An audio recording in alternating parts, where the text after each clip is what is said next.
dediquei 20 anos da minha vida ao cinema brasileiro, sou um dos principais artífices da Embrafilme, realizei alguns filmes brasileiros de repercussão internacional e me encontro no Brasil marginalizado e sem ver nenhuma perspectiva de saída para o cinema. Silêncio aí nas plateias circulares. Vai, Roberto, solta. Som.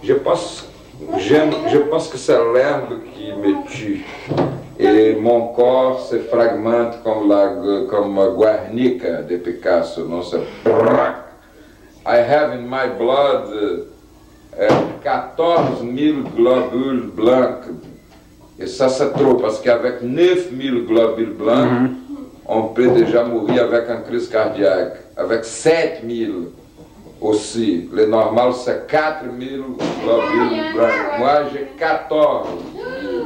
Ça t'embêterait de mourir maintenant? Non, mais il va pas mourir. Isso é compliqué répondre. Moi, je ne sais pas un type d'homme qui a la peur de la mort. Parce que moi, j'ai vécu ma vie très bien. J'ai 42 ans, mais j'ai vécu vraiment ma vie parce que moi, j'ai fait des voyages par tout le monde. Jamais les femmes que je voudrais aimer, j'ai fait les films que je voudrais faire. Et enfin, Che Guevara is dead, ele é mort avec 38 ans, moi j'ai 42, c'est trop pour un latino-américain. Simply, it's a beautiful place to die. Aí ele chegou lá e disse, que coisa, Jorge Amado está aqui em Portugal, que é nossa espécie de pai nosso. Nós dois somos irmãos, estamos aqui, nasce seu filho, eu vou morrer, que merda. Ele chegou lá realmente, possivelmente com uma pericardite, ele dizia que tinha tido uma pericardite. O certo é que ele chegou com uma lesão muito grande no pulmão. Jorge Amado foi um dos primeiros a ir lá no hospital visitar o Glauber. E ele dizia, ele muito feliz por causa dessas visitas todas, amigos, né? Ele dizia, doutor, isso é uma grande superprodução. Isso é uma superprodução. E eu me lembro que aí, depois desses dias, ele resolve ir para Lisboa. Ele chega para o doutor Carlos Serra e diz, doutor, a superprodução tem que continuar. Há um mistério nessa história toda, que é o Glauber dizer que ia morrer com 42 anos. Ele já dizia isso há muito tempo, né, o Glauber dizia, você sabe que eu vou morrer com 42 anos, porque eu sou uma reencarnação do Castro Alves, que morreu com 24, eu vou morrer com 42. Ele falava assim dessa relação sutil, né, com Castro Alves, e tem a ver. Eu me lembro, a última vez que eu vi foi ele com a cara esculhambada, deitado assim, eu no corredor da história fiz, oi, Baldo, ainda tentou dar uma risada assim, eu fiz, mas eu tava meio lacrimoso, aí deixei ele pra lá, e me lembro que quando o avião passou, eu fiquei prestando atenção, tentando adivinhar qual era o avião que ele estava embarcando. Aí eu me lembro que eu, enganadamente, infelizmente, disse assim, porra, agora a Glauber se salvou. Não sei porque eu achava que ele vindo para o Brasil a se salvar. O Glauber tinha uma mania de, quando ele queria agradar, ele chamava a gente de mestre. Uma coisa meio baiana, meio nordestina, né? Quando ele queria fazer um galanteio a um amigo, ele chamava de mestre, né? E eu entrei até com o Luiz Carlos Barreto na sala em que ele já estava inconsciente, e de repente ele teve uma recuperação. Aliás, nós entramos porque o médico disse que ele estava tendo uma recuperação, que a gente entrasse, que ele era capaz de reconhecer. Aí ele olhou para mim e disse assim, como vai, mestre? Elegante como sempre. Que é uma mentira, porque eu nunca fui elegante na minha vida. E foi a última frase que eu ouvi do Glauber. Né? É, tem de botar o barco para correr. Foi a última coisa que ele me disse.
Sua breve vida, sem pele, com a carne exposta, capaz de gozos, é certo, não é, Glauber?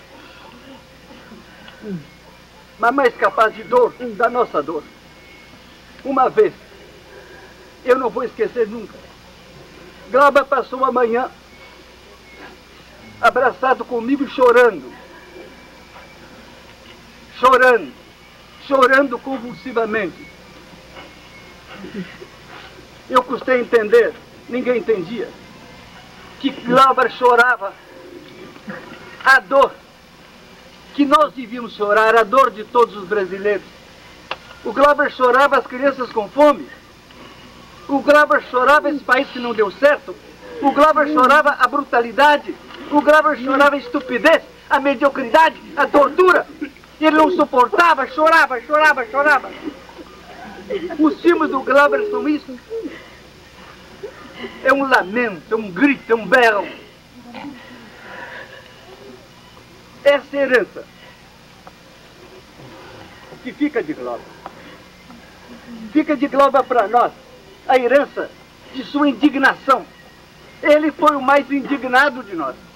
Indignado com o mundo tal qual é, assim.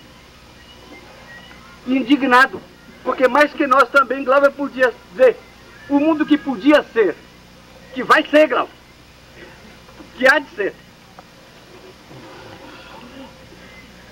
Glauber viveu entre a esperança e o desespero, como um pêndulo louco.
Terzo film in programma, L'età della terra, del brasiliano Glauber Rocha, grande regista e personaggio, autore di quell'Antonios das Mortes che trionfò nel 1969 al Festival di Cannes.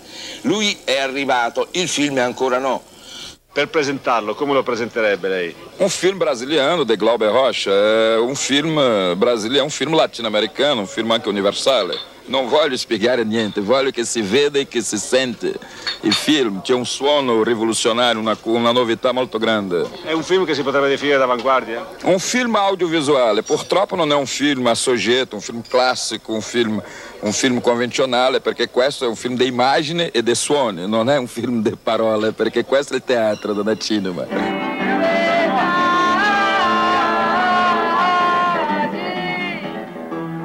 La tensión es muy grande y a medida que empieza a correr la película en la pantalla, la gente empieza a desfilarse.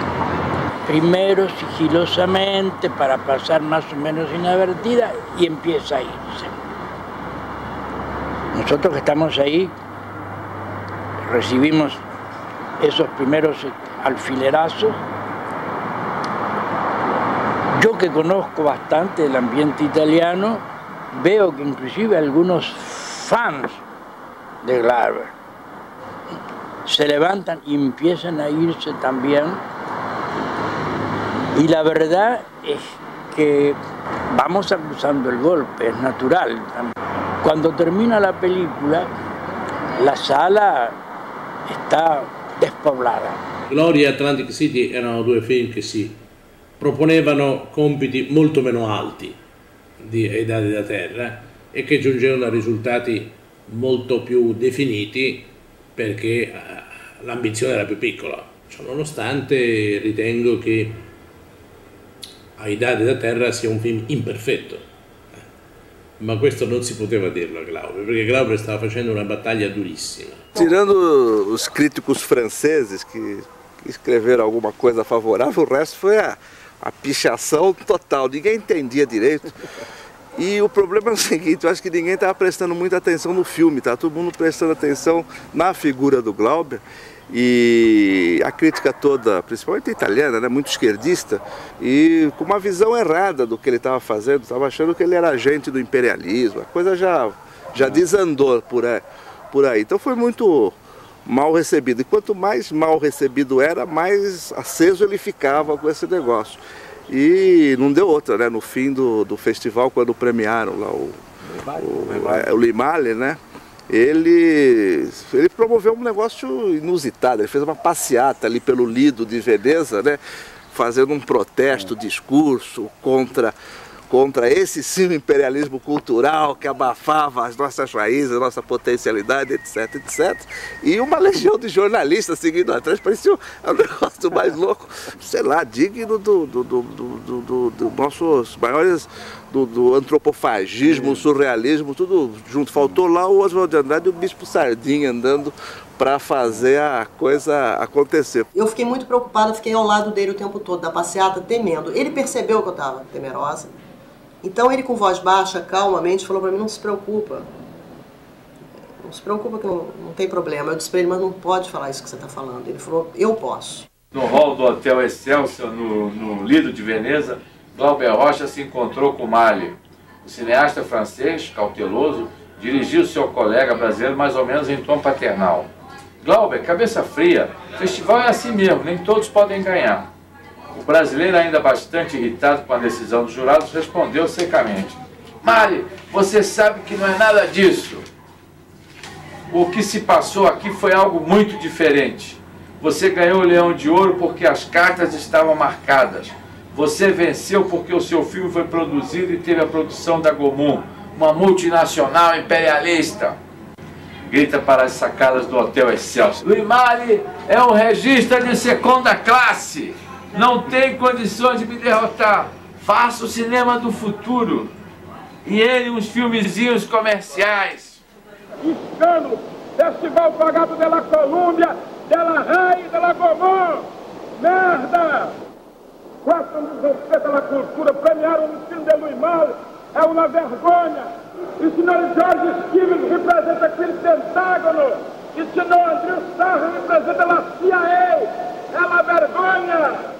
Quem critica estão de acordo com essa premiação, estão assinando sua própria sentença de morte cultural. Questa la vergogna, um escândalo quase que accaduto qui, é um desrespeito alla tradizione del cinema, uma mancança de respeito alla tradizione del cinema, qui in Italia, la Italia di Rossellini, la Italia di Visconti.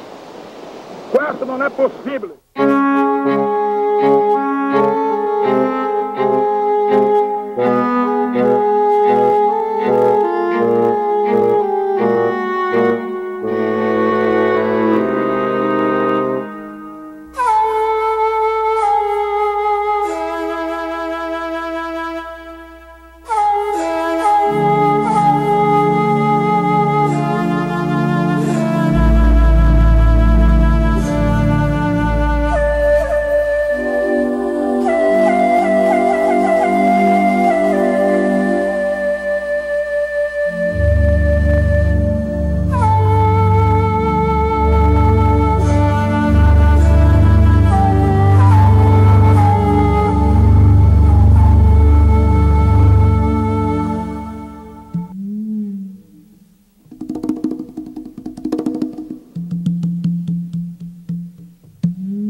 Mas quem tem literatura americana na Bahia é o Baldo. E eu não entendia chonga de literatura americana, sabe? Uma besteira ou outra, tinha lido o Hemingwayzinho, uma bobagem ou outra. Mas ele me deu tal compromisso com esse negócio de entender literatura americana que eu comecei a estudar. Eu fiquei nervoso, porque começaram a me cobrar. Glauber disse, você entende literatura americana? Ele me inventou como personalidade literária e me inventou como escritor. Então ele captava coisas minhas que eu não sabia que eu tivesse. Que, como por exemplo, eu tinha estudado muito música e tal, mas nunca tinha me atrevido a orquestrar. Era o sonho da minha vida conseguir fazer uma sinfonia, escrever uma sinfonia. Pois não é que esse homem chegou para mim e disse, olha, você vai fazer agora a trilha do Terra em Transe e você vai escrever a orquestração da trilha. Eu digo, mas Glauber, isso é uma loucura, porque eu nunca escrevi para orquestra. Ele disse, mas eu sei que você escreve. E não é que eu escrevi mesmo. Perto do Glauber, nada era normal, nada era cotidiano perto do Glauber. Isso é que me impressionava muito. Você chegava, se ele estivesse aqui agora, essa loja aqui essa loja de vídeo ficaria diferente, a gente ficaria diferente. Ele criava um clima de excepcionalidade, um clima épico. O Glauber era épico na vida pessoal dele, entendeu? Nada era simples. Ele ligava no telefone, eu atendia o telefone, ele não falava, alô, quem fala? Como vai? Tudo bem. Eu pegava e falava assim, o negócio é o seguinte, o imperialismo norte-americano está atacando a Embrafilme e você precisa tomar, entendeu? Era tudo assim, sem claquete. Glauber era um homem sem claquete, rapaz. Ele falava teses sobre a humanidade, sobre a política, de vez em quando ele conversava comigo achando que ele era o Geisel e eu era o Prestes, né? Ele começava a fazer conspirações comigo. Eu falei, mas Glauber, eu nem conheço o Prestes, eu não sou. E ele achava que eu era do Partido Comunista. Na cabeça dele eu era comunista, não tinha jeito, eu era o Prestes. Eu e Prestes éramos assim, tudo que o Prestes quisesse. E ele era o Geisel. Então ele vinha para fazer acordos e conspirações e tal. Eu falei, mas E falava, ficava horas. Ele entrava na viagem, nessa viagem, não tinha jeito. E você não tinha como contrariar. Ele tinha, assim, algumas ideias. Ele queria ser, no mínimo, se ele não fosse presidente da República, ele queria ser o ministro da Cultura. Ele tinha projetos incríveis.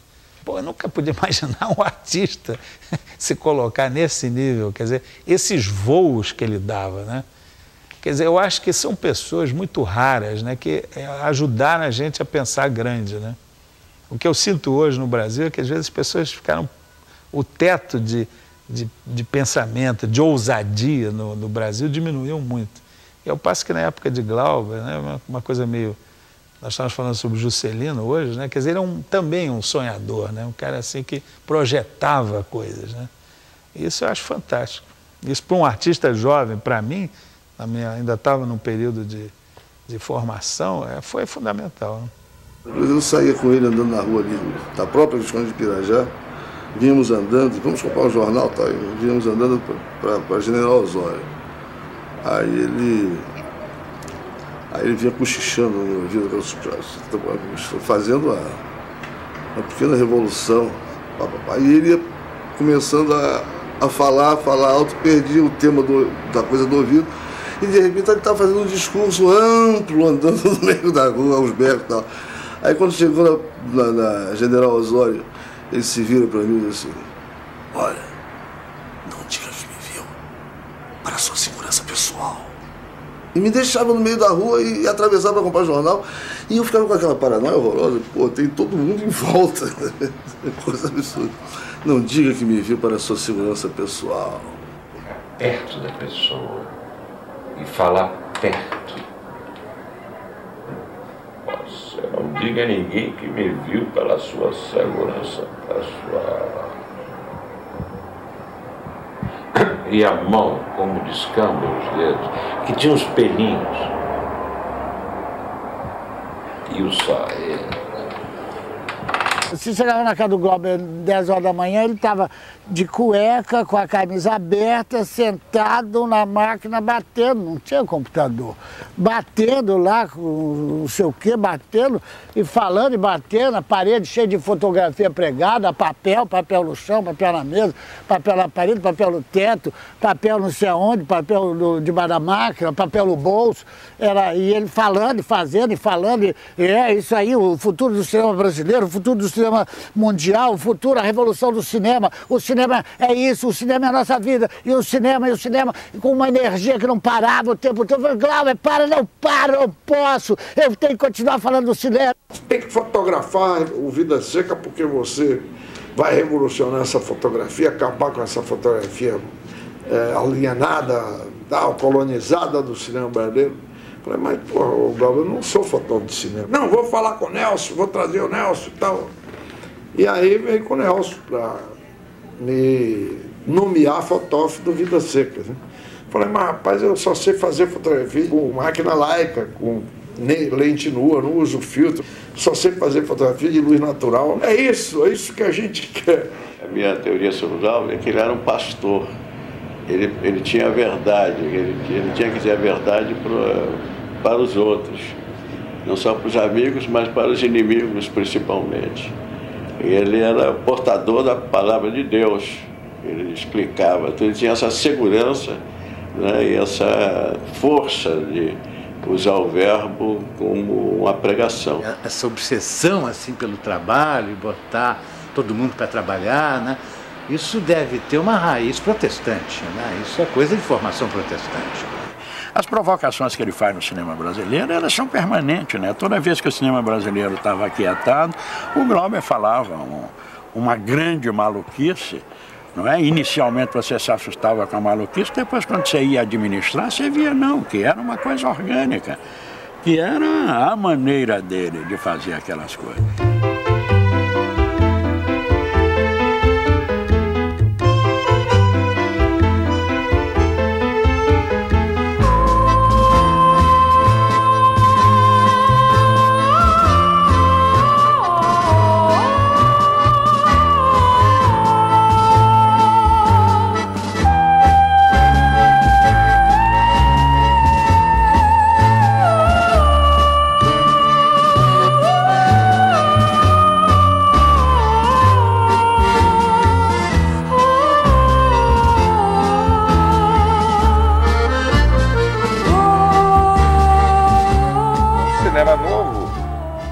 entendeu? Existe na medida em que eu acho que eu sou o cinema novo, eu estou vivo e fazendo filmes novos, entendeu? O que existe em torno de mim, entendeu? Foi uma pirataria intelectual, assim. Então é o seguinte, eu sou como Jango Goulart, todos os cineastas me traíram, você entende? Todos me traíram. Eles não perdoaram eu ter feito Deus e o Diabo na Terra do Sol aos 23 anos de idade e ter impressionado as telas do mundo.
Uma nuvem rosa, lenta e transparente, sobre o espaço sonhador e bela, surge no infinito a lua docemente, enfeitando a tarde com meiga donzela, que se apreste a linda sonhadoramente, em anseios d'alma para ficar bela.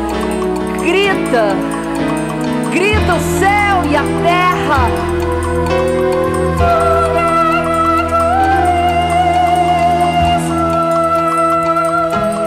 Cala a passarada aos seus tristes queixumes e reflete o mar, toda a sua riqueza. Suave a luz da lua desperta agora a cruel saudade que ri e chora.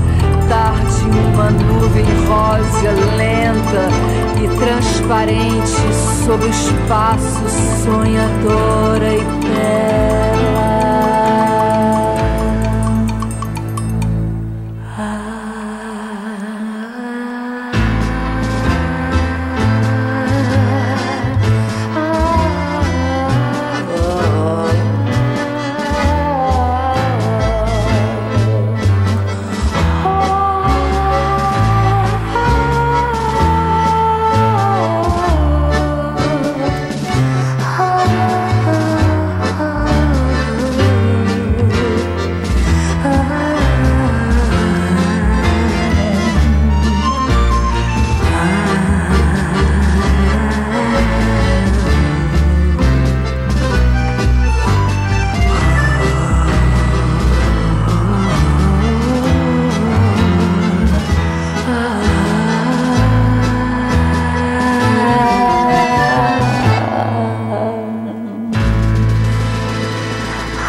Antes do Glauber morrer, nem direita, nem esquerda, nem cinema novo, nem novela e vague, ninguém queria saber dele. A passada para o outro lado, todo mundo quer, foi só a noite da morte. Durante o dia, ninguém queria assumir nada. Glauber tinha esculhambado o Partido Comunista, fascistas, militares, esquerda, direita, todo mundo, e a resposta tinha vindo. O sujeito que tem um gênio, que tem, vamos dizer assim, essa coisa que o Glauber tinha, né, com certeza, que tinha o Villa-Lobos, que tinha o Darcy, que tinha, assim, vamos dizer, um pensamento original, né? Acho que basicamente, no fundo, pode ser resumido assim, é uma pessoa que pensa diferente dos outros, que tem uma coisa, tem uma originalidade. Essas pessoas sofrem muito, são muito atormentadas, porque inclusive são muito incompreendidas e como as pessoas sabem o valor que tem, porque quando os outros não reconhecem, ficam muito sensibilizados. Contribuiu para a morte de Glauber é esse sentimento de asfixia que ele ia tendo no cinema brasileiro e no próprio cinema mundial. Glauber, até a véspera de morrer, era uma espécie de saco de pancada, né? As pessoas, essa coisa que o Brasil adora, que é maltratar os seus melhores filhos, né? Quer dizer, o Glauber só virou unanimidade artística por causa da sua morte trágica.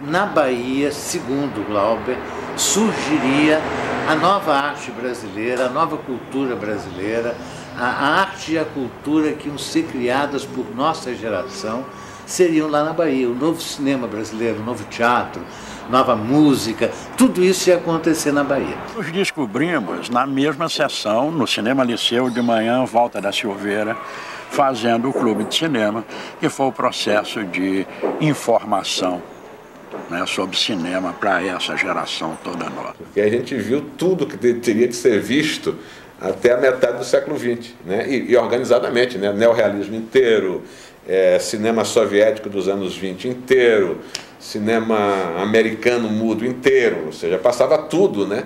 E como um cinefórum, com a apresentação dos filmes, né? E depois com discussão dos filmes, com análise dos filmes, que ele, inclusive, o Dr. Walter, fazia ainda por escrito nos jornais, com páginas e páginas de crítica dos filmes que a gente via no Clube de Cinema. Nessa época, né, eu acho que tem 3 pessoas que formulam, né, esta formação, digamos. Que é Walter da Silveira na Bahia, Alex Vianney no Rio e Paulo Emílio em São Paulo. Os 3 apaixonados por Glauber Rocha. Todo mundo falava, aquele é Glauber, inteligentíssimo, um gênio, não sei o quê. E eu tinha aquela admiração misturada com inveja. Não inveja destrutível, eu queria ser como ele, ter cartaz, assim, reputação com as mulheres. E ele não era nem mulherengo demais, ele tinha uma namorada fixa já nessa época, era um caso, eu não sei se eu posso citar nomes, porque... eu não sei, de repente processo a gente... Ele tinha um caso com a moça, caso não, naquele tempo não existia isso, um namoro firme, pegado com a menina, que era minha amiga também, minha chapa, nunca mais vi, chamada Muse. E como todos os relacionamentos de Glauber, era um relacionamento conflagrado, complicado, cheio de convoluções, uma coisa barroca. E eu me lembro que houve um debate intensíssimo de Glauber comigo. Na realidade, ele queria ganhar o debate. E eu também não tinha nenhum interesse, assim, o pessoal tinha interesse ele já estava meu amigo, tinha interesse no bem-estar dele. Mas ele estava debatendo a gravíssima questão de acabar o namoro dele com Muse e namorar com Helena Inês. E eu me lembro que nós passeamos durante cerca de umas 2 horas de um lado para o outro da faculdade, a Lapa, a Porta do Central, íamos e voltamos. Ele, como é que você acha? Eu largo a Helena, ou eu largo a Muse, pô, e fico com a Helena. Isso é um problema gravíssimo, e é grave, pô. Eu conheci Glauber pelo sorriso. Ele era um sorriso irônico e muito pessoal. Ele tinha uma pessoa representando, declamando Castro Alves, era um baiano, vamos dizer, um profissional de Castro Alves, muito bonito, rapaz, inclusive, da Faculdade de Direito, e também muito gongórico, né? E muito barroco, e um pouquinho off, um pouquinho demais, né? Ele ia um pouquinho a mais, tinha essa coisa assim de excessiva. E o Glauber estava dando risada dele, rindo dele e tal. E de repente eu entro nesse auditório e vejo ele rindo. E aí ele me vê e ri para mim. Aquele sorriso, né? Uma coisa assim desse tipo. E eu disse, nossa, fiquei encantada, né? O Glauber, ele resumiu tudo, né? De brilho, de inteligência, de charme, de loucura também, né?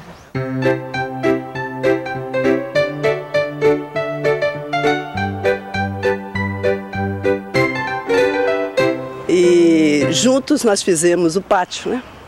Primeiro filme de ambos, que eu produzi.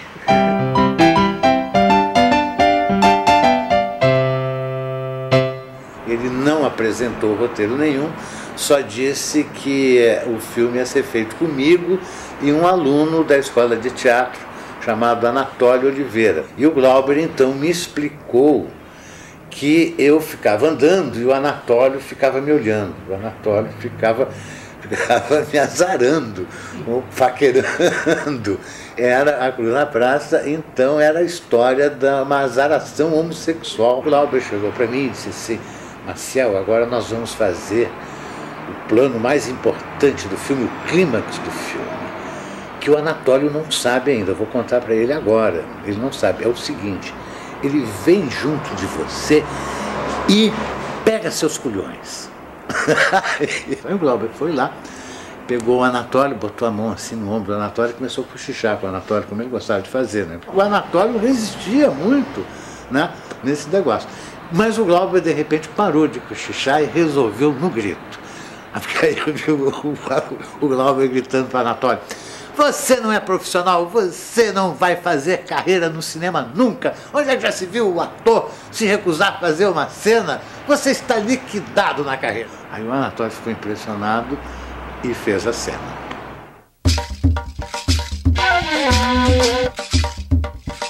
O primeiro longa-metragem de Glauber Rocha focalizou muito bem o problema do negro e do negro numa aldeia de pescadores negros. Foi produzido em 61 para 62. Em 62, a comissão do Ministério das Relações Exteriores, de seleção de filmes, mandou o filme para Karlov Vare e o filme foi premiado. Quando o filme estava prestes a ser lançado comercialmente, o diretor do Serviço de Censura de Diversões Públicas anunciou que tinha proibido o filme 48 horas antes. Eu estava presente à reunião e então perguntei por quê. Ele disse: porque o filme encerra a mensagem marxista. E conversamos e, de fato, naquela sessão do Geycine, o filme foi desproibido.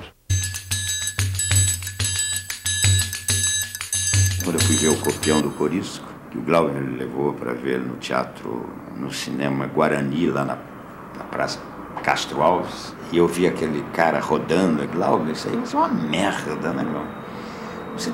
Você acha que vai acontecer alguma coisa com isso mesmo? Ele disse: rapaz, isso aí não tem som, não tem fala, a música vai entrar depois, você vai ver o que é que vai acontecer.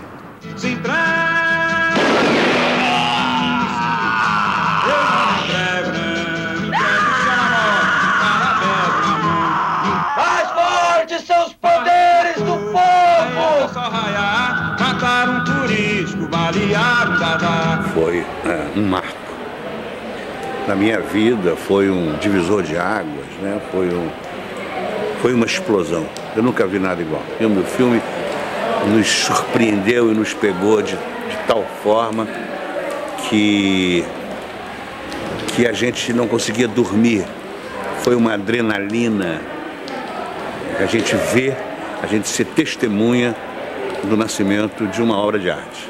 Do filme que nós queríamos e nós precisávamos, ele apareceu, ele surgiu na tela, não é? A gente não sabia quão e quanto grandioso ele era e como ele foi importante para a nossa geração e para nós naquele momento. Quando acabou aquela sessão, a gente sabia o que queria, talvez antes não.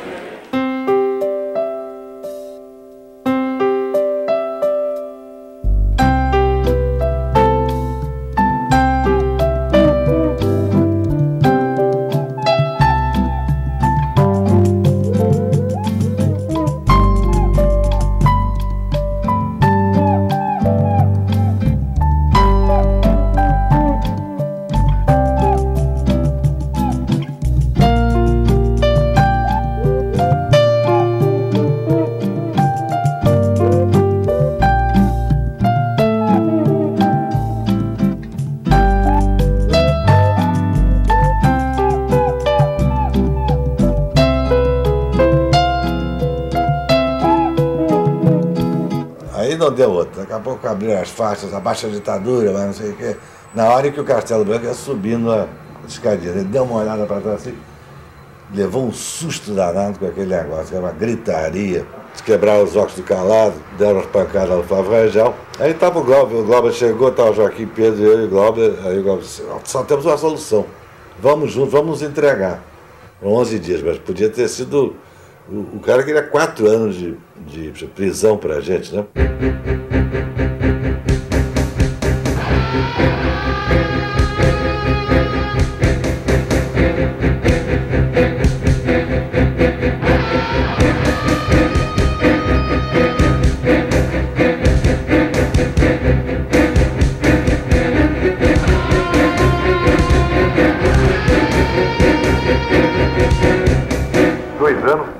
700 páginas de roteiro, 43 atores, um estado maior de 9 pessoas, 5 semanas de filmagens, 100 mil cruzeiros novos de custo de produção, surge um novo país, Eldorado, surge Terra em Trânsito. Dias antes do início das filmagens, Glauber Rocha reúne os principais atores de Terra em Trânsito para a primeira leitura do roteiro. Já conseguiram vencer os inimigos. 3 vezes o derrubaram do cenário e 3 vezes ele fugiu de novo. Mas também nem Cristo pôde explicar a não ser com a própria vida. Assim, eu responderia a meus inimigos que Cristo deu a ter um plano com você. E o Paulo não indo se casar com você, você vai ter que entrar por uma vida completamente diferente. Quer dizer, todo o seu plano vai estabelecer. Quer dizer, você queria fazer alguma coisa na vida, casada com ele e ter. Então você tem que transmitir uma grande frustração, apreensão. E agora, ao mesmo tempo, um cara meio esqueletizado, começou a fazer poemas políticos e tal, quer dizer, começou a abrir a consciência dele, quer dizer, a hora que ele começa a abrir e ver que ele tem que se libertar do cara. E o primeiro você tem que dar um passo, e para trás, olhando aí. Não, depois você olha, depois olha para você. O primeiro contato foi muito engraçado, porque eu fazia Liberdade, Liberdade, um sucesso incrível, Teatro de Arena. O Glauber está aí hoje. Acabou o espetáculo, o Glauber não apareceu, eu pensei, não gostou. No segundo dia, o Glauber voltou. Nesse dia ele já andou pelo teatro inteiro, durante o espetáculo, a gente, de repente batia a luz nele, a gente via a cara do Glauber aqui, ali, de o que está acontecendo. Acaba o espetáculo, ele não foi falar conosco. Eu digo, que esquisito. Terceiro dia, o Glauber está aí outra vez. Nesse dia dobrou pé com cabeça, porque o Glauber deitava no chão, o Glauber incomodava os espectadores, fazia assim, com a mão na minha cara. Eu digo, o que está acontecendo? Nesse dia, quando acabou, ele foi ao meu camarim, eu disse, Paulo, eu quero te convidar para fazer um papel num filme que eu pretendo fazer, Terra em Trânsito, me deu o script. Eu fiquei emocionadíssimo com o convite e principalmente com o cuidado que ele teve de olhar minha cara de todos os ângulos para ver se servia mesmo para o papel. Glauber é um grande diretor de ator, né? Ele conseguia tirar do ator o máximo que o ator podia dar. Ele levava a pessoa ao paroxismo, ele leva o sujeito ao extremo quando o cara está no auge da loucura, já não sabe mais o que vai fazer, que tá bom para ele, né? Ele começa a funcionar, o take 1 dele é já o cara exacerbado, já no último limite. Eu me lembro, por exemplo, tem uma tomada grande, que é o meu último discurso feito nas escadarias do Municipal, que seria no Palácio do Governo, é uma coisa meio onírica, e ele ficava atrás da câmera, assim para mim. Ele queria mais, eu no auge do exagero, e ele ainda queria mais.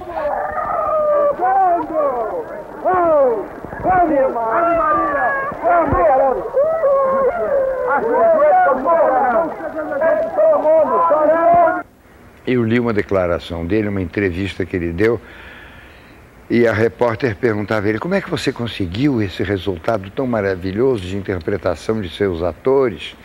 Ele respondeu assim, é muito simples, eu vou irritando, quando eles estão a ponto de brigar, eu digo, agora faz. Ele me levava às lágrimas, porque ao mesmo tempo era uma decepção. Para mim, aquele ícone, aquele mito do Deus e o Diabo da Terra do Sol, era atuando, era totalmente diferente daquilo que eu supunha. Por exemplo, naquela época os filmes eram dublados. Então ele interferia permanentemente, Para um ator é um horror você estar fazendo uma cena e se o plano era fechado, ele ficava aqui.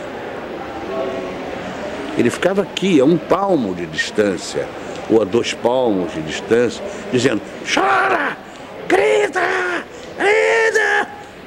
Entendeu? Ele rompia tudo aquilo que eu sonhava, né? Que pausa, silêncio, entendimento, emoção, técnica, relação com a lente. E veio o Glauber e explodiu as lentes, quebrou as lentes. Lá se foram as 50, as 18, as 75 pelos ares. O Jardel ficou tão siderado que o Jardel não conseguia mais fazer nada. O Glauber dirigia tudo, assim, levanta a sobrancelha direita, olha um pouquinho para a esquerda, abaixa a coisa, fala com a boca, pode falar agora, fala. Era assim. Além do humor, além da vida, é tarde. O Glauber escreveu um filme, filmou outro filme e montou um terceiro. Eu acho que qualquer um dos 3 seria um filme genial. Ele sabia o que estava fazendo, era impressionante. Agora, se deixava levar muito pela intuição do momento, né? Pelo aquilo que viesse à cabeça ele fazia.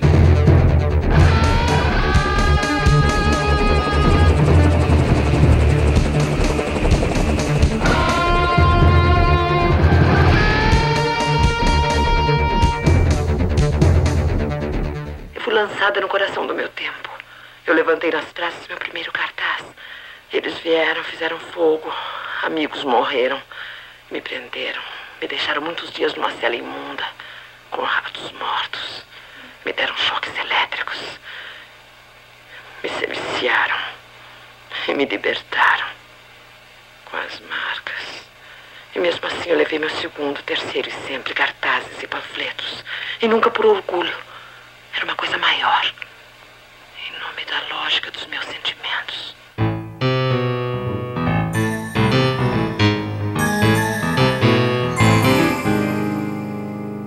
O telefone tocou na minha casa, era o Glauber Rocha, dizendo, Carvana, amanhã às 8 horas na Mapa e vamos filmar. Eu tomei um susto. Eu falei, como amanhã na Mapa, às 8 horas da Mapa? Vamos filmar às 8 horas da manhã. Nós vamos viajar para Milagres, porque Antônio das Mãos foi feito em Milagres também, onde eu fiz os fuzis. Ele falou, não, é um filme aqui. É um filme aqui, começa amanhã. Não interessa o que é, 8 horas na Mapa. Eu falei, Glauber, quem é? Que filme? Quer me dizer que filme? Não precisa dizer, pô. Vou dizer, 8 horas na Mapa amanhã. Eu falei, mas quem é? Ele falou, Odete. Você, Pitanga, Rogério Duarte. Eu falei, tá legal. Aí liguei pro Odete. Falei, Odete, o Glauber te telefonou? Ela falou, ligou. Ele te ligou para também? Eu falei, ligou. Ela falou, que filme é esse? Eu falei, não sei, ué. 8 horas da manhã estavam na Mapa. Porque era uma ordem, né? O Glauber mandou, era uma ordem. E assim eu fiz um filme com o Glauber Rocha, que se você me perguntar como é o filme, eu não sei te dizer, também porque nunca vi. Chama-se O Câncer.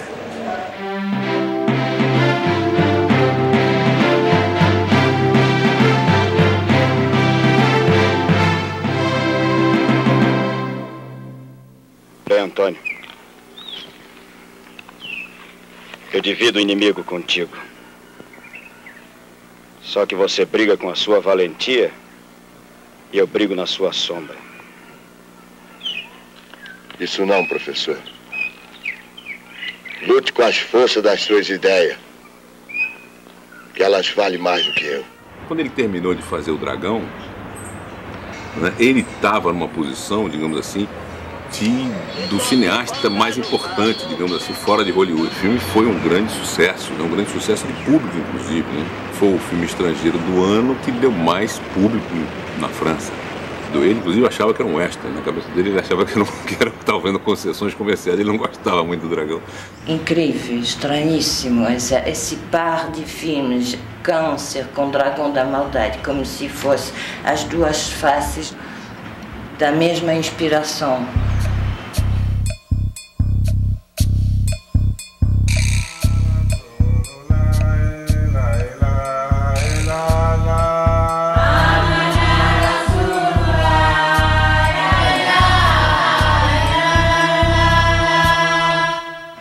Der Leone às Sete Cabeças.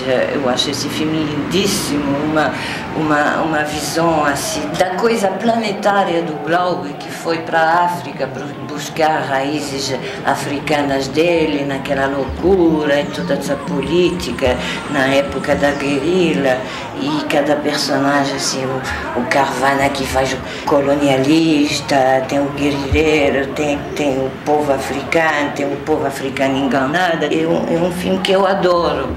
Eu não tenho o menor interesse de ganhar dinheiro com cinema, não tenho o menor interesse de fazer indústria de cinema. Acho que a indústria de cinema, nos tempos tradicionais, é o assassinato do cinema. Não tenho o menor interesse em converter o cinema em objeto de consumação de massa. Acho isso pura demagogia. E se eu quisesse ganhar dinheiro com o cinema, eu estaria fazendo filme comercial, porque saberia fazer muito bem filmes comerciais, mas não me interessa. E acho que, inclusive, é completamente imoral fazer isso. O meu objetivo, justamente, é fazer esse diálogo feroz com o público. Mas que o público tenha aqui 1h30, ele não ser enganado, ele não sentar lá, pagar o dinheiro para se divertir inocentemente e depois o coro da boa consciência é exatamente isso que deve ser feito, um filme bom para o público foi ver, gostou, bem feitinho, está dando dinheiro, isso que deve ser feito. Essa mentalidade reacionária que existe no meio da crítica cinematográfica no Brasil e no meio de alguns produtores de cinema, que precisa ser acabada. Anos tropicodélicos. Foi um período muito importante para o Glauber, porque corresponde exatamente ao período em que, de fato, ele resolveu se exilar. E ele teria de exilar-se. Em 1971, a queda estava muito dura aqui no Brasil. Então, ele foi para o Chile, foi para Cuba, Nova York, Paris, Roma.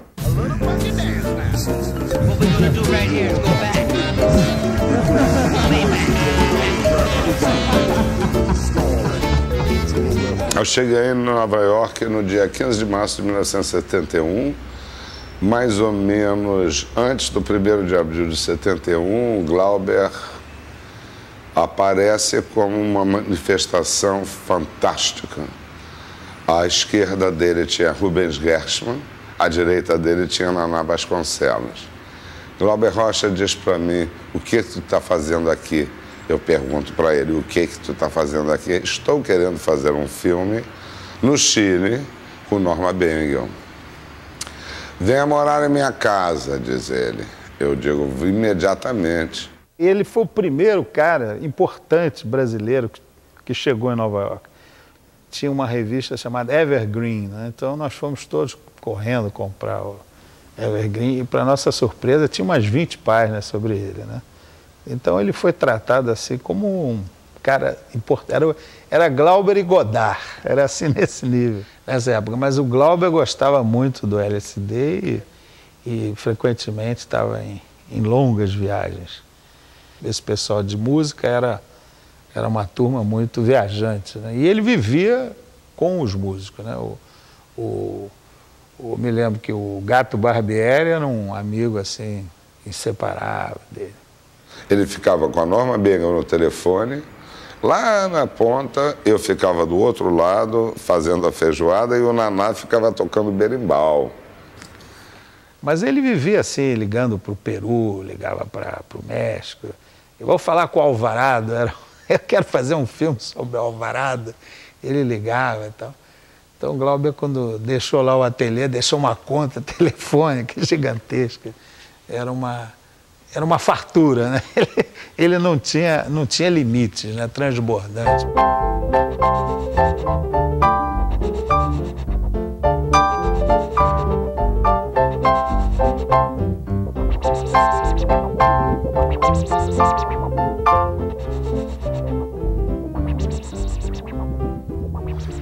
Wild Palms é um romance que foi publicado em 1946 ou 47,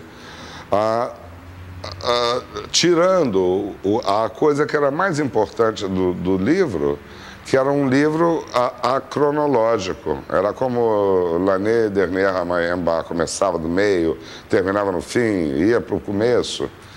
E o Glauber quis fazer, porque em 71 o livro foi relançado na versão original, como o Faulkner tinha querido fazer. E o Glauber ficou nessa ideia quando ele foi para o Chile para voltar e fazer o filme. Não conseguiu. Una vez que terminamos la primera versión del guión y se la íbamos a entregar a Landers and Roberts para que la aprobaran, ellos eran los dueños del libro de Faulkner. Se produjo una discusión y Glauber les dijo que a él no se le había sentado la dictadura brasileña en la moviola, mucho menos se le iba a sentar Landers and Roberts de Hollywood. Y se acabó el proyecto inmediatamente.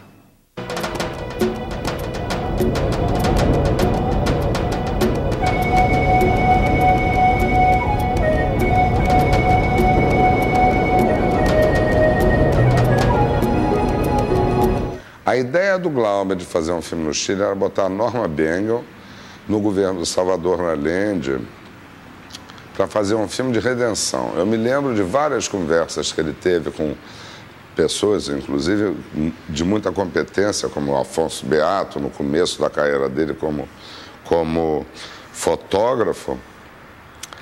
E o Glauber dizia que ia ter um golpe no Chile. É por isso que ele tinha urgência de fazer.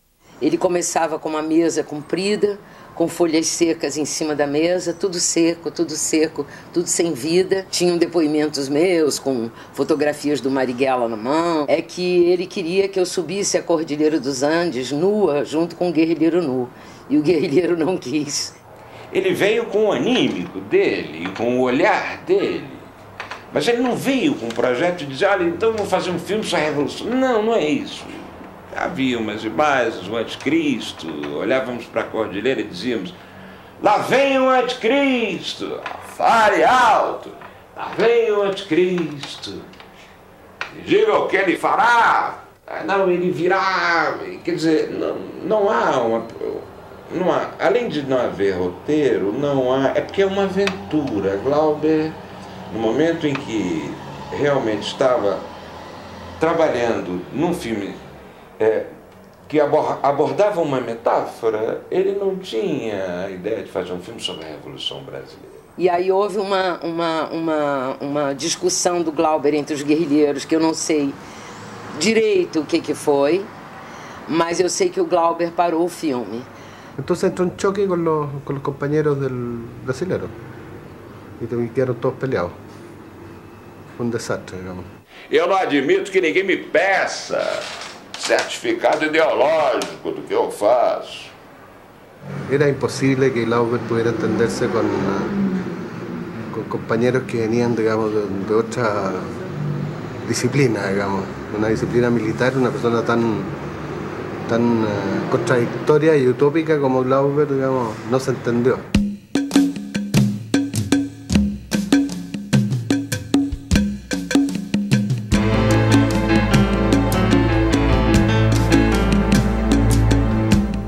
Je suis content que vous fassiez un film sur Glauber, en tout cas. Parce que il n'est sans doute pas à sa juste place en ce moment. Je sais qu'on lui en a un peu voulu pour ce qu'il a fait avec les militaires. C'était... Quand les intellectuels se mettent dans la politique, ils font toujours des faux pas comme ça. Mais c'était peut-être un faux pas dans la bonne direction. Je ne sais pas, parce que lui, je pense qu'il était fondamentalement un nationaliste, n'est-ce pas? Je crois que c'était un nationaliste révolutionnaire, quoi. Bon. Alors il avait peut-être pensé qu'il y avait une sortie par là. Enfin, je ne sais pas, je ne l'ai pas du tout vu dans cette période. Mais en tout cas, il avait une vitalité un peu anarchique, comme ça. C'était un artiste, quoi. C'était un artiste, un type très généreux. Vous avez coexisté avec lui à Cuba? Oui, on se voyait souvent le soir, comme ça. Bon, moi je buvais un peu, lui il fumait plutôt, hein, mais comme ça, c'était des moments de détente un peu surréaliste, un peu onirique, hein, un peu un souvenir onirique avec lui. Hein. C'était un homme qui vivait autant dans le rêve que dans la réalité, mais toujours avec des intuitions comme ça, des intuitions assez décapantes. Eran años en que era todavía difícil estar críticamente con Cuba. Era... Por cómo se manejaban las cosas en Cuba, por el tipo de información que teníamos en esos años, y por la enorme solidaridad que había despertado en todos nosotros estar con Cuba desde los primeros años. Entonces las posiciones críticas tenían que ser, para ser convincentes, tenían que ser muy claras a partir de hechos muy concretos y manejadas con un discurso político muy coherente, ¿no? Y muy poca gente lo hacía en esos años. Hoy ya es otra cosa, pero en aquellos años era diferente. Y con Glauber ese tipo de conversación era difícil, porque se mezclaba mucho lo personal, lo ideológico, lo político, lo cinematográfico. Y aunque el tiempo ha demostrado que tenía razón en mucho de esas críticas y muchas de esas actitudes, en algunas, estas sobre todo de lo que estamos hablando, en aquellos años era difícil y era difícil hablarlo con Glauber también. Por lo menos para mí fue difícil.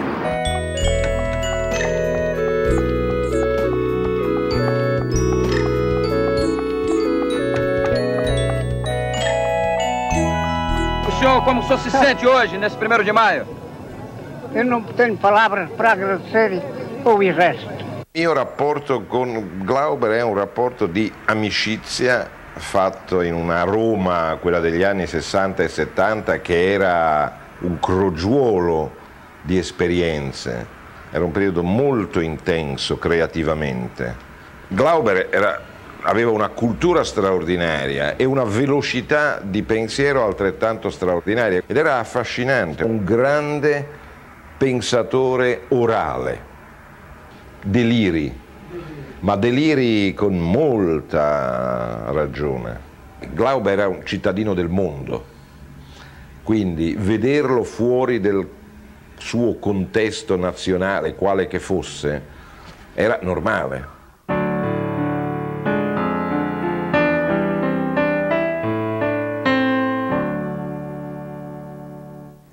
E foi também, passado o período tropicodélico, propriamente dito, um período importante porque a gente se encontrava com Glauber, ele já mencionava bem Albuquerque Lima, General Geisel e todas essas coisas. Ele já preparava e já discursava, inclusive, sobre a ideia que ele tinha de distensão.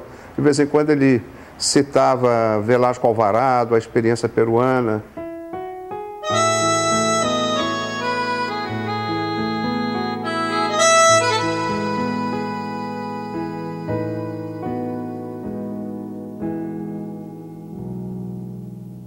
Foi na casa de um francês, que se quiser diga que é, mas eu não vou dizer que é, e tinha uma outra moça presente, uma brasileira, e mais eu com Glauber, Jango e Regis Debray. E o Jango fez uma análise da América Latina impressionantemente iluminada, sem teoria, sem nenhuma linguagem teórica, mas com a sensibilidade política que ele tinha. Ele falou, vai cair o Torres da Bolívia, vai cair, Perón vai voltar na Argentina. E o próximo presidente do Brasil vai ser o General Geisel. Lá na casa do Gérard Leclerc, na Avenue Foch, eu cheguei com o Regis, o Jango estava lá com o Glauber. Eu creio que tinha alguns cineastas do cinema novo. Faz tanto tempo que a memória vai se apagando. E houve uma reunião lá, o Regis Debray entrou mudo e saiu calado, não falou nada. O Jango ficou meio constrangido, falou e tal. Depois o Glauber disse assim, o Regis não abriu a boca porque estava com ciúme de você. On parlait évidemment de comment renverser les militaires, c'est-à-dire comment sortir le Brésil de la dictature, n'est-ce pas? Évidemment. Eu já contei a mais de 20 jornalistas, ninguém publica. É porque eles preferem a mística de que o Glauber era um porra louca, que aí fez uma loucura e escreveu uma carta.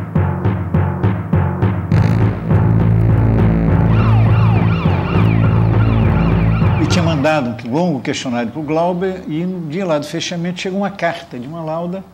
Eu olhei e fiquei desesperado, botei a carta no bolso e falei, pô, perdemos na entrevista do Glauber, agora não dá mais tempo. Eu peço uma entrevista, mandou uma carta para mim e tal. Quando cheguei em casa, aí eu resolvi ler a carta, alguma coisa me tocou, eu fui ler a carta e a carta terminava dizendo, faça o que você quiser, publique, não sei o que e tal. Aí eu liguei para o Cacá. Cacá tinha estado na Itália pouco antes. Falei, Cacá, olha, dá para você ouvir aqui uma carta do Glauber, pequena? Dá. Aí li para o Cacá, Cacá disse, olha, é exatamente isso que ele está pensando. Eu voltei a ler a carta e vi que o final era para publicar. Aí eu publiquei.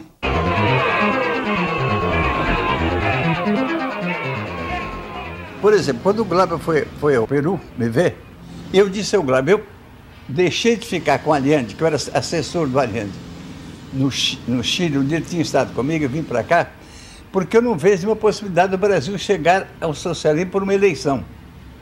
Mas não é impossível que os milicos do Brasil, em vez de serem a mão armada da classe dominante, dos latifundiários, do pior que há no Brasil, que eles mudem de posição. Eu estou estudando aqui como é que um grupo de militares fez e está fazendo a Revolução Peruana. Ele se interessou muito, quis ser apresentado a pessoas e tomou muita informação. Isso é que explica porque Glauber disse essa loucura para o Zwenir.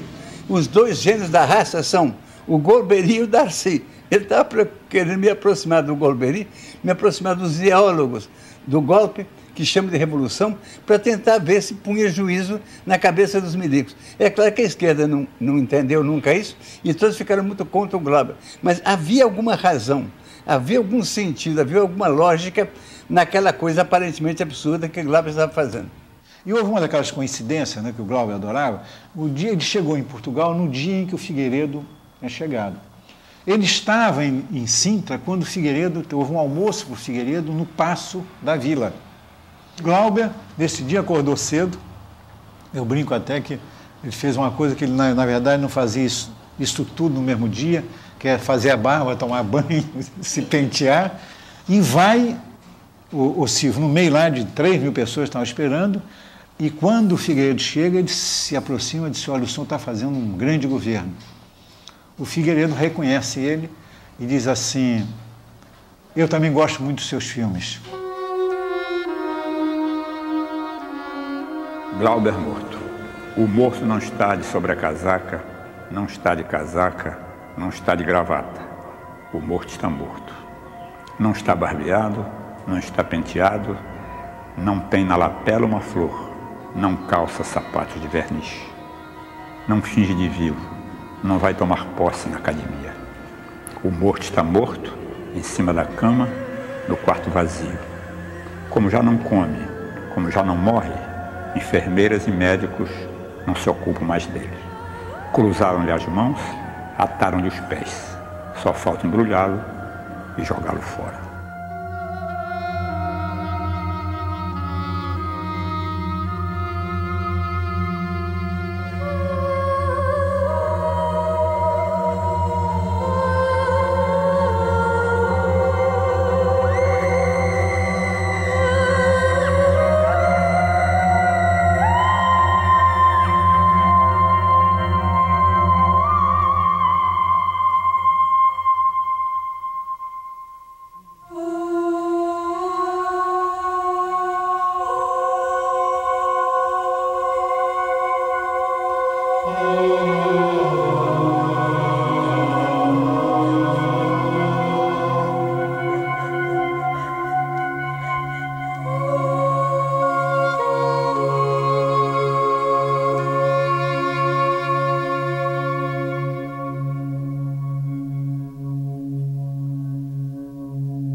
ele estava lá em casa e aí queria fumar maconha. Eu digo, você fuma no quarto. E Jorge Amado estava lá para almoçar também, com Zélia.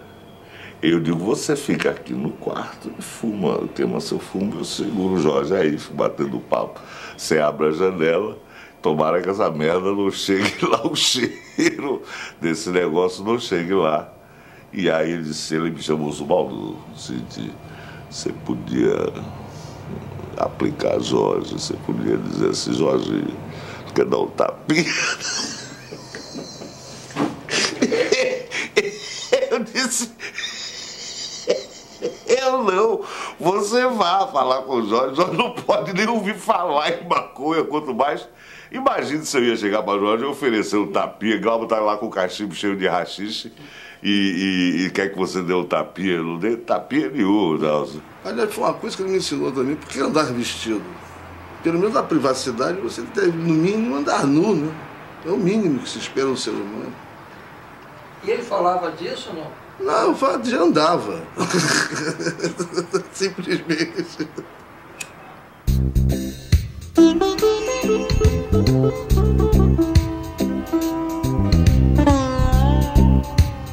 Era complicado, né? Porque tinha que administrar uma empresa com diretor, sócio-gerente, nu, é complexo. Chegava às 7 horas da manhã. Chegava às 7 horas da manhã. Era que abria o escritório às vezes. E ficava nu na moviola. Ele estava comigo e foi me visitar no Uruguai. E eu tinha que participar aquela noite de um encontro do candidato a presidente da República, o general Sereni, e dos políticos principais do Uruguai, que queriam falar comigo de política latino-americana, de como ia a América Latina. Eu fui lá para isso. Agora o Glauber, quando eu soube por mim que eu ia ter essa reunião, ficou louco. Se eu nunca vi uma reunião dessa, assim, me leva, eu quero. E insistiu tanto que eu levei. Fiz a loucura de levar. Cheguei lá, fiquei sentado com o grupo reitor da Universidade do Uruguai, o candidato a presidente da República, um grupo de pessoas importantes, fiquei sentado com elas conversando. Quando eu senti pelo faro, era o Glauber fumando um baseado, fumando fumando sua maconha. E eu caí numa vergonha desse Glauber doido. Tomara que essa gente não saiba o que é maconha, para não saber o que ele está fazendo. E ele fumou seu baseado inteirinho, depois apagou num vaso assim e ficou sempre atento assistindo nossa conversa. Queria fazer um filme sobre Di Cavalcanti. Ele até já em Nova York me perguntava muita coisa sobre pintura, sobre Di Cavalcanti, quem eu achava, era Portinari. Eu falei, não, Di Cavalcanti, concordo com você. Pintor, ele falou, um pintor da raça, ele foi o primeiro sobre a mulher negra, e fez um discurso sobre essa coisa da mulatice, né, do Di.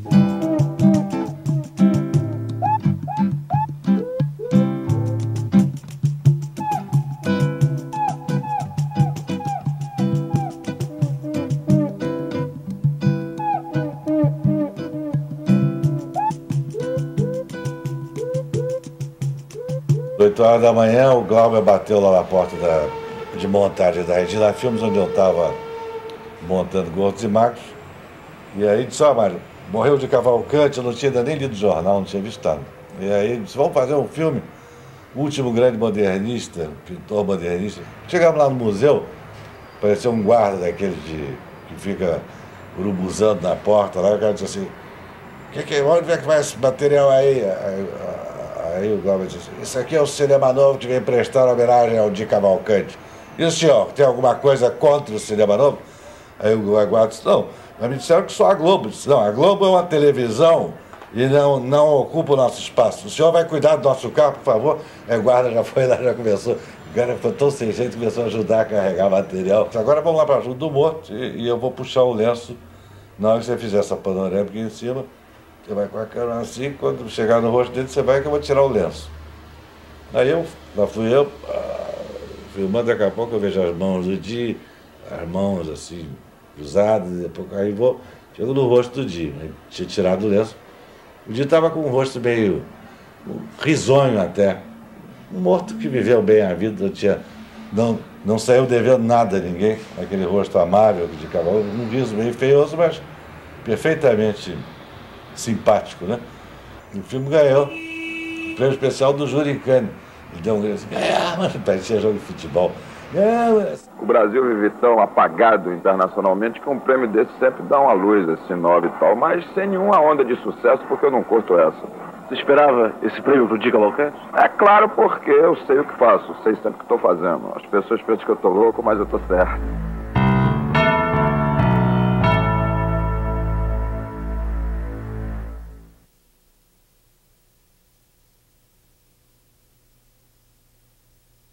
Na época que o Glauber morreu, você falou em assassinato cultural. Você mantém a sua opinião? Não, isso é paranoia corporativista daquela época. Eu acho que não era assassinato cultural, mas eu acho que o Glauber, ele morreu porque ele não suportaria ficar nesse mundo de hoje, esse mundo sem transcendência, esse mundo globalizado, esse mundo sem utopia. O Glauber não aguentaria. Porque o Glauber era a utopia em estado vivo, ele vivia em função de uma utopia.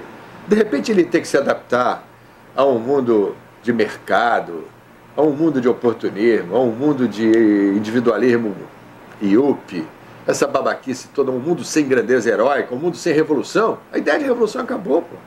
Agora, ele tinha esse componente um pouco autodestrutivo a respeito dele. Quer dizer, a figura dele, às vezes, era muito... ele se martirizava não só com as suas loucuras, como ele também, eu acho que ele abusava dele mesmo, né? Ele ia nos limites o tempo todo. Ele, quando queria, ele era disciplinado. Até na maneira caótica como ele estudava, ele fazia uma seleção muito rigorosa, racional do material que ele queria aproveitar. Agora, como criador, essa força impulsiva, né, as pulsões que vinham da energia criadora dele, suplantavam essa coisa. Tanto que houve, não sei se os críticos concordam isso de um modo geral, mas houve uma escalada gradual de Glauber para a liberação de todo o mundo inconsciente dele, daquela fermentação que via de dentro e que está bem presente na Idade da Terra. Glauber já estava à procura do próprio inconsciente dele, ele vomitava esse inconsciente o tempo inteiro. É a fase de Glauber andando nu, pintando-se de índio e quebrando todos os esquemas. Foi a fase exatamente em que ele estava na tormentosa produção de A Idade da Terra, ou seja, os 5 últimos anos da vida dele. Aquela história do jacaré ocorreu em 80, poucos meses da viagem dele para Veneza. Eu soube que ele não estava bem. Eu chego e encontro o Glauber em estado de fato bastante sofrido. Mande chamar Nelson Pereira dos Santos, eu preciso ver o Nelson.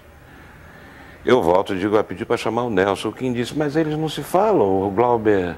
Não, mas ele disse que é para ligar para o Nelson. Chegam juntos, Nelson e o doutor Alexandre, um acupunturista, a pedido também de Glauber. O doutor Alexandre abre a maleta, pega as agulhas da acupuntura, estende no chão um pequeno colchonete. Quando o Glauber percebe os preparativos, teve um estalo. E disse, primeiro, Alexandre, atenda ao Nelson, ele precisa mais que eu. Aí o Nelson começa, não, Nelson, você tem que submeter isso, negócio oriental extraordinário, é acupuntura, nós precisamos incorporar isso na nossa cultura. Aí o Nelson, imediatamente, com uma disponibilidade extraordinária, deita-se no colchonete e o doutor Alexandre começa a aplicar as agulhas. Aplicadas no Nelson, parecia que faziam um efeito positivo em Glauber. O Glauber pergunta para o doutor Alexandre, o senhor acha que eu vou morrer? Ele diz, não, Glauber, de forma alguma. Eu estou sendo perseguido por uma presença estranhíssima, que é um jacaré. Aí o negócio do jacaré, qual é o jacaré? O senhor acha que eu estou ficando louco? Não, você não está ficando louco. Tira esse jacaré! O jacaré, esse jacaré na praia. Aquele nível de intensidade, né, destruição e construção caminhavam sempre juntas. É uma coisa que o Hélio Pellegrino disse no velório, disse, não tem jeito, ele queimava a vela dos dois lados, né, e fazia o gesto da mão nesse sentido.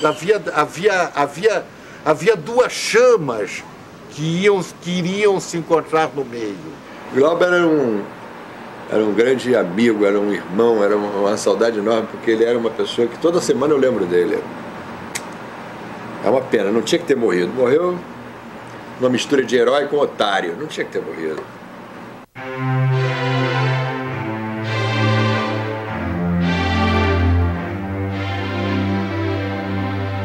Bendito seja aqueles que têm fome!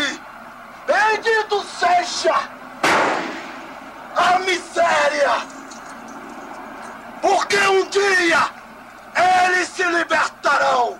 Il film certamente nel clima di un festival come Venezia era un film molto difficile, era anche molto lungo, ha sconcertato tutti, nessuno che io abbia conosciuto lì durante Venezia ha detto ah che gran film, no, non fece questa impressione e Glauber ci rimase molto male.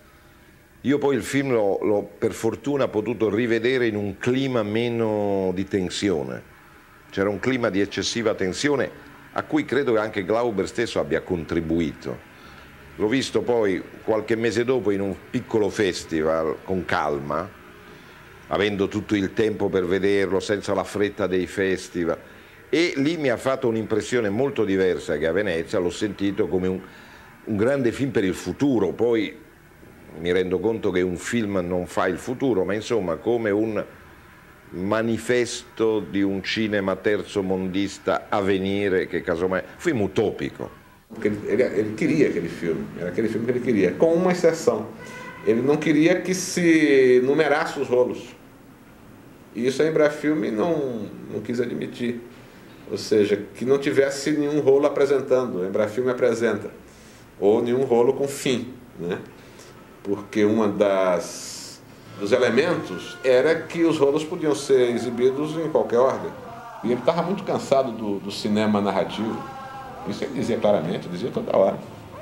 Né? Aonde o cinema se perdeu, quer dizer, porque o cinema, quer dizer, uma expressão com a força tão infinita, né, se dedica só a contar histórias. Chegamos à terra da promissão! Chegamos! Panha jaleco de couro na porteira do lugar.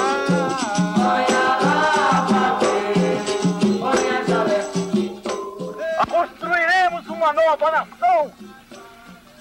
Aqui construiremos uma nova nação! O filme realmente não tem nenhuma história. O filme é um barato audiovisual que fala do Brasil de todos os tempos e de todas as eras. E é um poema, não é um teatro, não é um romance. Então não conta uma história do jeito que se conhece.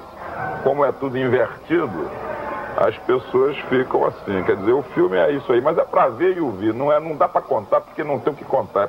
Cinema é para ver e é para ouvir. Eu não faço um cinema convencional. Quer dizer, o meu tipo de filme é uma coisa que sai de um outro espaço e não obedece muito às leis da dramaturgia convencional. Disseram que o filme era louco, incompreensível, que eu tinha deixado de ser marxista para virar cristão e que então que a minha visão do mundo já não estava mais comprometida. Disseram que eu tinha traído os princípios revolucionários, quer dizer, me atacaram ideologicamente, querendo me imputar responsabilidades políticas, quer dizer, e foram incapazes de entender o sentido, a novidade formal do filme, porque são ignorantes. E meu filme coloca a perspectiva, além da política, para a filosofia. Foi aí que eu disse, olha, é um filme filosófico. E eles acham que o cineasta não pode ser filósofo, de forma que aí o negócio virou mesmo, entendeu? Não é um filme comercial, não é um filme político, não é um filme de western, não é uma porno chanchada, é apenas um filme religioso. Sendo um filme religioso, é uma novidade. Então eu rezei, cheguei na catedral, rezei uma missa bárbara, uma missa bárbara, e o pessoal se assustou, porque se eles entrassem no barato, eles tinham que ajoelhar e rezar nessa missa. Aí eu disse para eles, olha aqui, é como Cristo chegando, o Cristo bárbaro chegando, os cristãos chegando na catacumba. E vocês estão me acusando porque vocês têm o costume de jogar, vocês romanos, italianos, têm o costume de jogar os cristãos no pasto dos leões, mas eu não tenho medo de leão como o profeta Daniel, que dominará os leões na arena. O amor é a paz, é a liberdade do meu corpo nu. Eu te quero, nudez. Vem a mim! Não quero a dança da morte! Eu quero a dança da beleza! A dança nada da beleza. Eu quero o amor aflito, o amor de paz. Não quero o amor de guerra. Quero o amor, quero a liberdade, quero gritar, quero cantar. Pessoas jovens, adorando fazer cinema. Esse conjunto assim, de pessoas que fazem as coisas juntas é uma coisa de uma felicidade extraordinária. Você fazer o que gosta, um bando de amigos, talentosos, quase todos são pessoas com talento, e trabalho conjunto, e ao mesmo tempo cada um tinha suas ideias completamente diferenciadas, né? Porque assim, a gente achava que ia mudar o Brasil, e ainda com a fé que o Brasil despertava esse mundo. Eu digo a verdade. É muito tempo sem Glauber, e isso daí é a pior coisa que existe no Brasil, é viver tanto tempo sem Glauber. Tá bom. Na verdade, quer dizer, não só do Glauber, quer dizer, a minha geração levou uma cacetada. Eu perdi o Glauber, Leão e Joaquim, né? Quer dizer, um dos meus amigos mais chegados no cinema, né? Eu tenho saudade dele e tenho saudade dele aqui agora. Queria muito que ele estivesse aqui agora. Saudade é fogo, brother.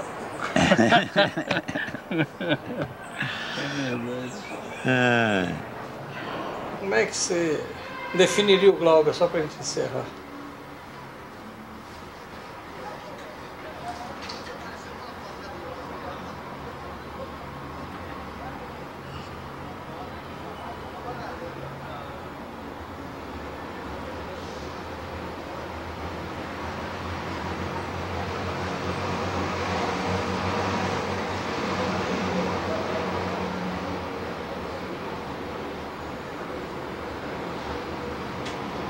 Tá aí, essa história que tomara que dê tempo pra eu contar.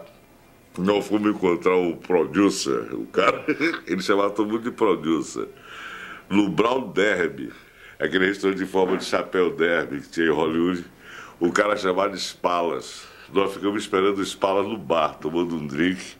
Aí o Spalas chegou, o Glauber todo animado, o Spalas se levanta assim, e tava com a calça não rasgada, mas descosturada na bunda. O Glauber fez, ai, meu producer é um fudido, tá com a calça roubada, caralho, eu me fudi.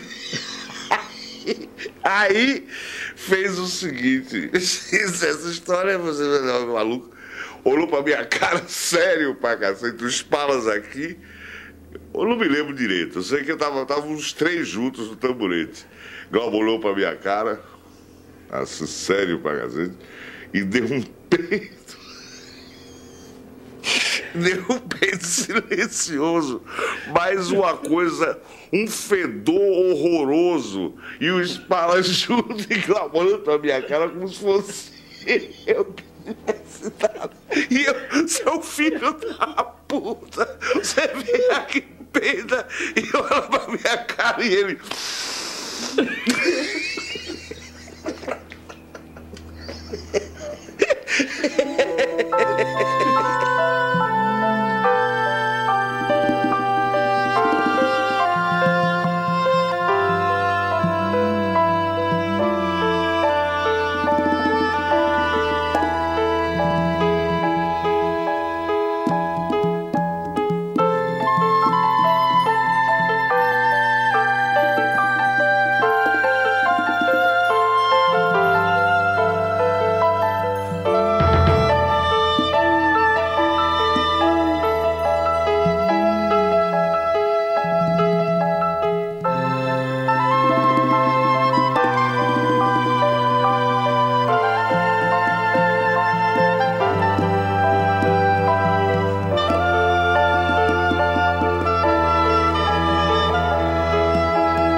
da intelectualidade brasileira é colonizada pela ideologia norte-americana. O movimento do cinema novo, que era um movimento internacionalmente importante nos anos 60 e que criou o cinema brasileiro, esse movimento do cinema novo foi destruído por várias correntes que mais tarde eu explicarei aqui, chamando a responsabilidade, inclusive importantes cineastas brasileiros que se entregaram à pornochanchada ou ao subcinema comercial e hoje colaboram com as multinacionais e falam mal do cinema novo, prato no qual comeram e se fizeram e do qual não podem sobreviver sem voltar a comer no mesmo prato. Quem não gosta, escreva uma melhor, como diz o nosso Pereira dos Santos. Não me lembro de algum. Quem não gostou dessa história, que vá pra puta que pariu, escreva outra.